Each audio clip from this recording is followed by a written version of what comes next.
Lectio Divina, 32º domingo de tiempo ordinario. La limosna, Marcos capítulos 12, versículos 38 al 44.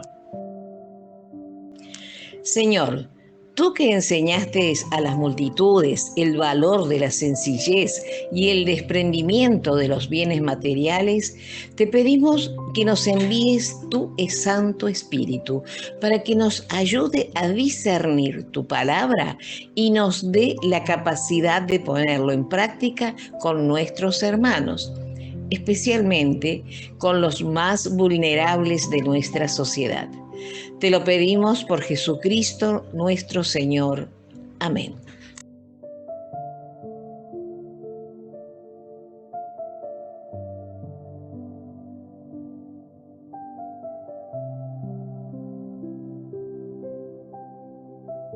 Escuchamos su palabra.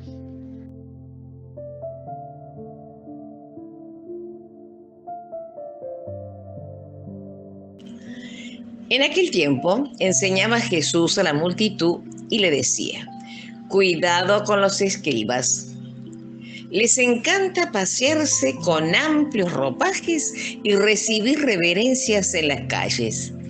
Buscan los asientos de honor en las sinagogas y los primeros puestos en los banquetes. Se echan sobre los bienes de las viudas, haciendo ostentación de largos rezos. Estos recibirán un castigo muy riguroso.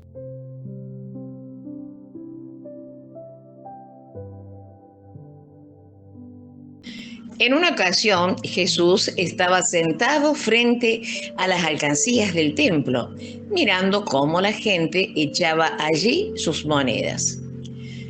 Muchos ricos daban en abundancia. En esto se acercó una viuda pobre y echó 2 moneditas de muy poco valor.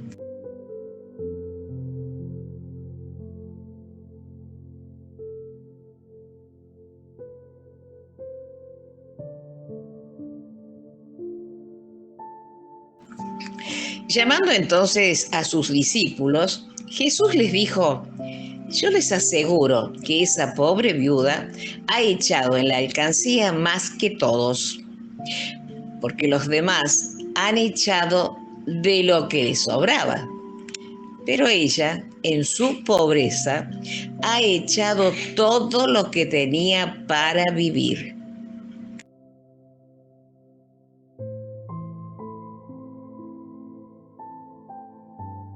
Palabra de Dios.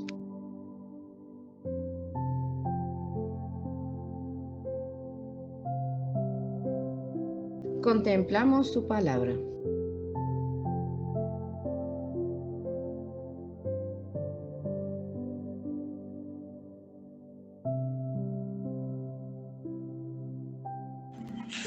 Observemos dónde se encuentra esta historia en el Evangelio de San Marcos.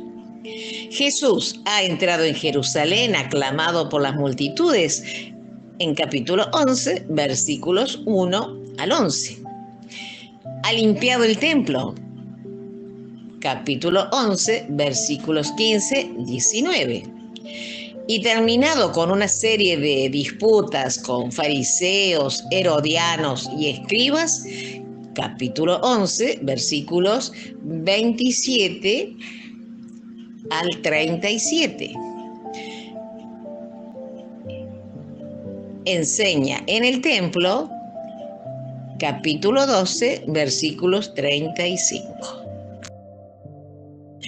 Lo único que queda es esta última oportunidad para enseñar a los discípulos, capítulo 13, la narrativa de la pasión, capítulos 14, 15, y la resurrección, capítulos 16. Nuestro evangelio del día de hoy consiste en 2 historias que se complementan, unidas por la mención de viudas. Estas historias contrastan el orgullo y egoísmo de los escribas con la generosidad de una viuda. Cuidado con los escribas. Los escribas son los maestros oficiales, pero Jesús enseña la verdad acerca de estos maestros. Jesús se refiere a hombres a quienes se les confía el liderazgo religioso, pero que han convertido su posición de confianza en ellos mismos y se han vuelto egoístas. Se enfoca en lo que pueden recibir en vez de lo que pueden dar.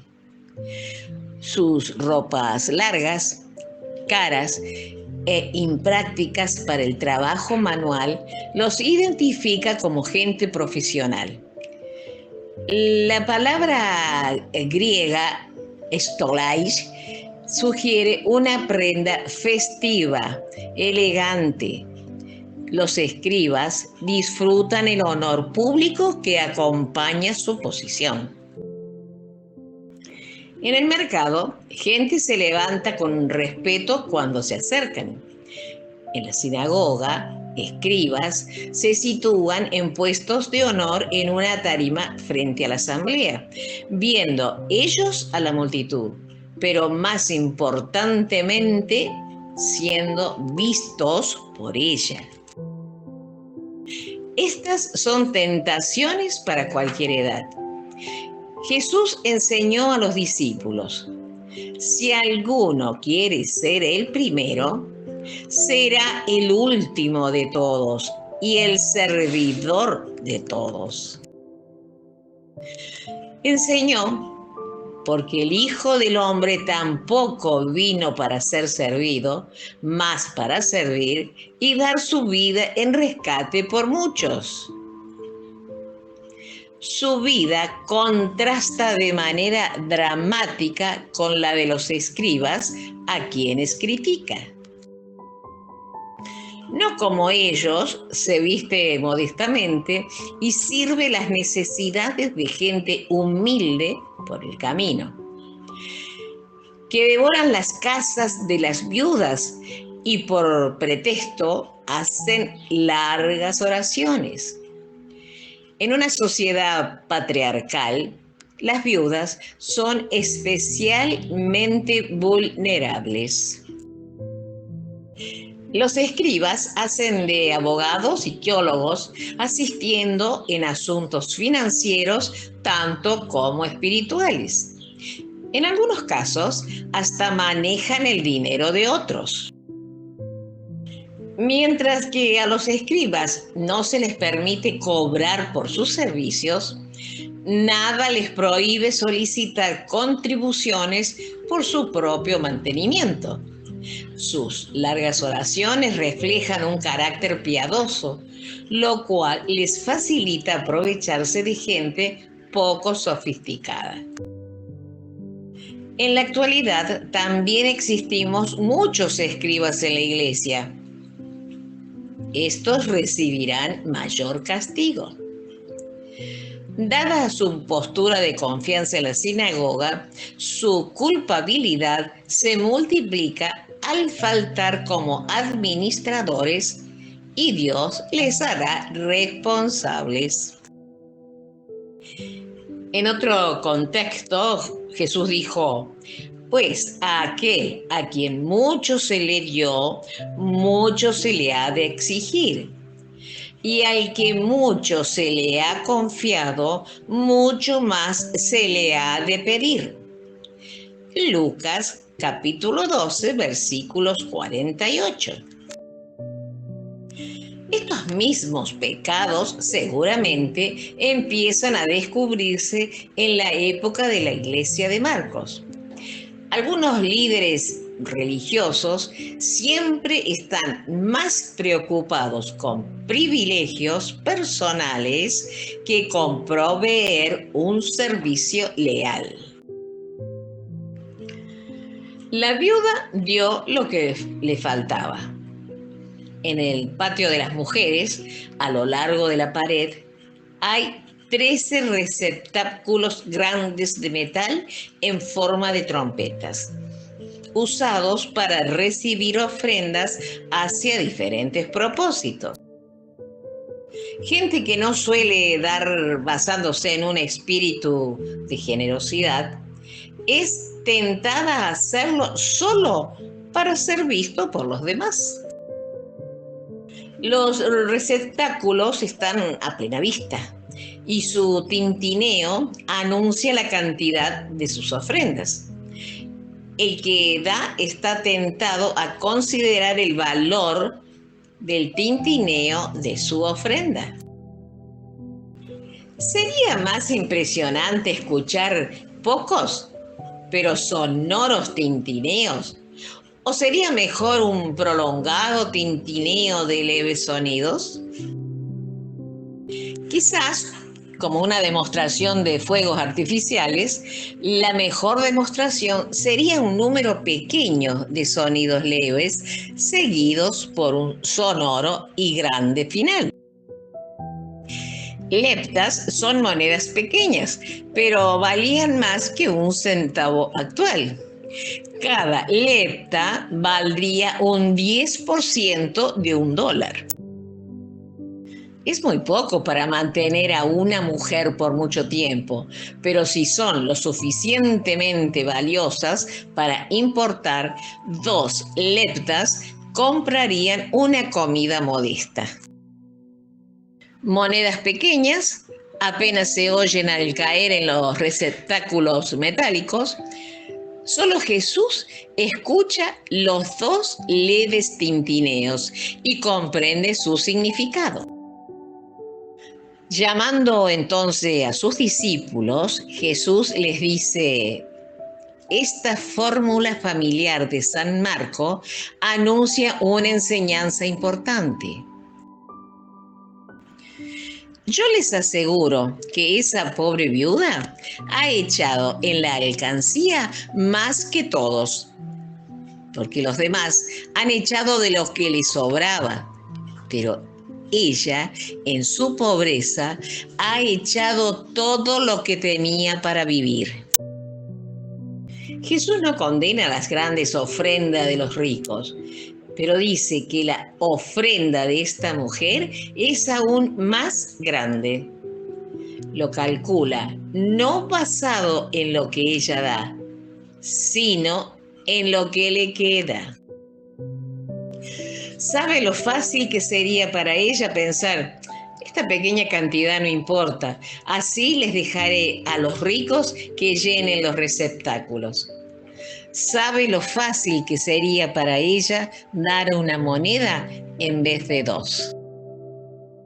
Su ofrenda nos recuerda a la viuda de Sarepta, que dio lo que le quedaba de comida al profeta Elías y que fue recompensada por Dios con una tinaja de grano que nunca escasearía y un jarrón de aceite que nunca disminuiría.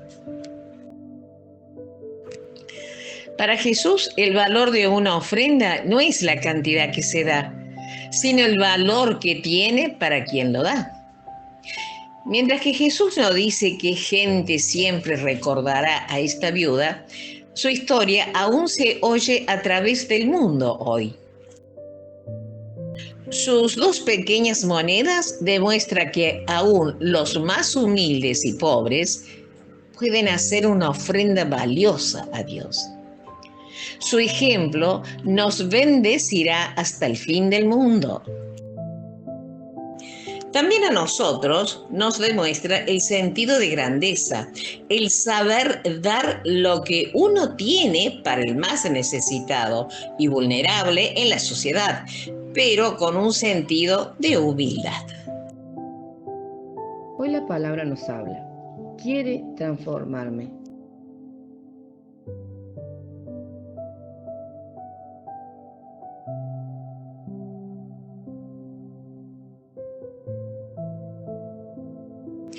¿Cuál es mi actitud ante Jesús cuando miro que enseña a las multitudes?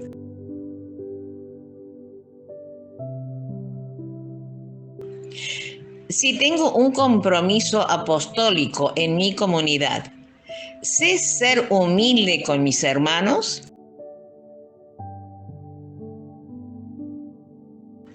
¿Algunas veces me gana la soberbia frente a las personas?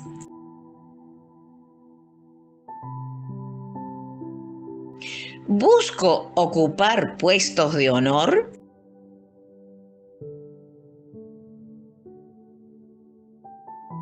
¿Sirvo con amor y cariño a mis hermanos?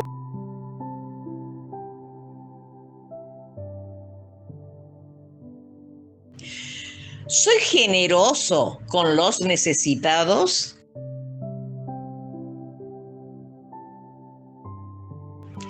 ¿Soy coherente con lo que digo y hago?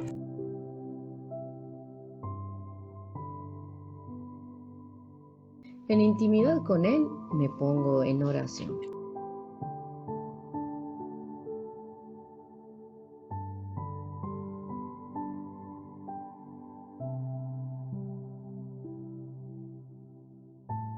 Gracias por enseñarnos que lo primero en la vida es el servicio y la humildad con que nos debemos entregar a nuestros hermanos.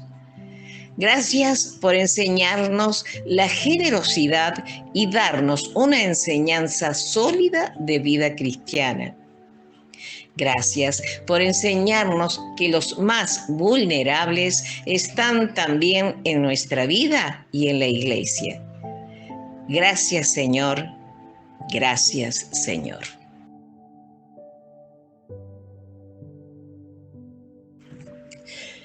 Perdón por no ser generoso con mis hermanos necesitados, por las ocasiones que no sé ser desprendidos de algún bien material.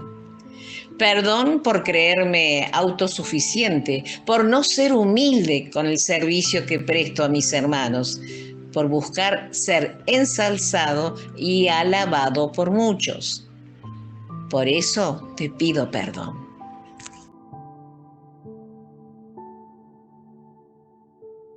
Salimos a anunciar la buena noticia de la gracia de Dios.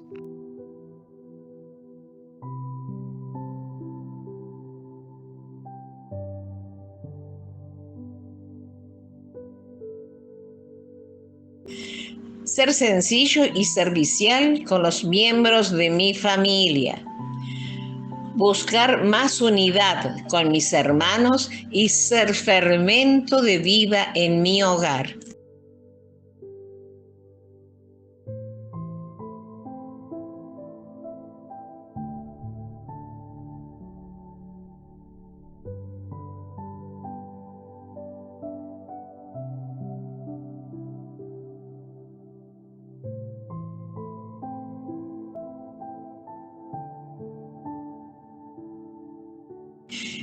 Que les enseñe a los miembros de mis pequeñas comunidades la importancia de la generosidad y el saber darle un recto uso a los bienes materiales para el bien de mis hermanos.